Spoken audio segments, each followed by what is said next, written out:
Hey guys, Vicky here, and the seventh book that I've read is called Do Big Small Things by Bruce Poon Tip.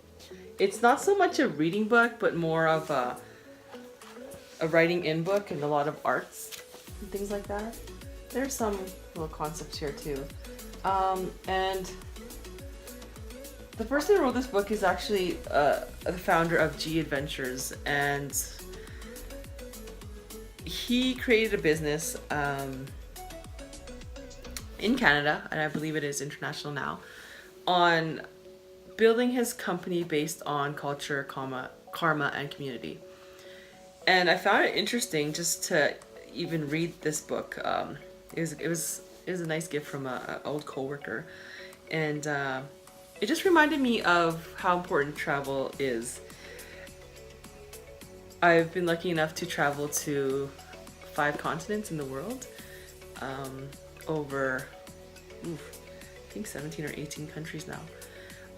It's not as many as those avid travelers around the world. However, every country I go to, it's very different. And I'm able to meet a lot of friends in the area.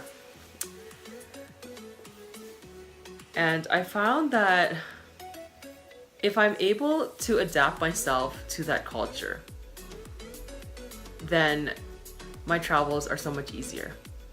People in the world are generally nice. I've only met nice people. There might have been a few sketchy, but that was more no one I really associated with, just someone on the street asking for money. But people are generally nice. And traveling has definitely helped open up my eyes to what's out there.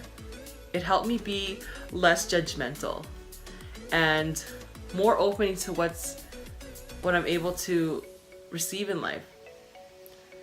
I'm also more grateful every time I come back for Canada and living in Calgary. You know, born and raised in Calgary, Alberta.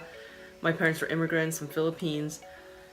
You know, even going back to Philippines as a young age, I think that helped me out the most. My first airplane ride was not even to anywhere in Canada or the US. It was to Manila, Philippines. And, you know, bless my mom and dad, they sent us there at a young age. I was 5 years old. My brother was 2, my sister was 7, and I remember the first time seeing the ocean. And I was in awe. I had no idea what it was. It was huge. And just being in the moment and loving it. There were also times I would see people knocking on my cousin's car door and the window for money. And that moment I realized, wow, like even at 5 years old, I realized just how much we had in Canada. This was such a culture shock. And you know, growing up and living in this world, and I guess that's why travel has always been so important to me. But yeah, back to Do Big Small Things. It's a great little book if you like writing and things, or looking at little art pages, and if you love travel too. So this is a good book to read.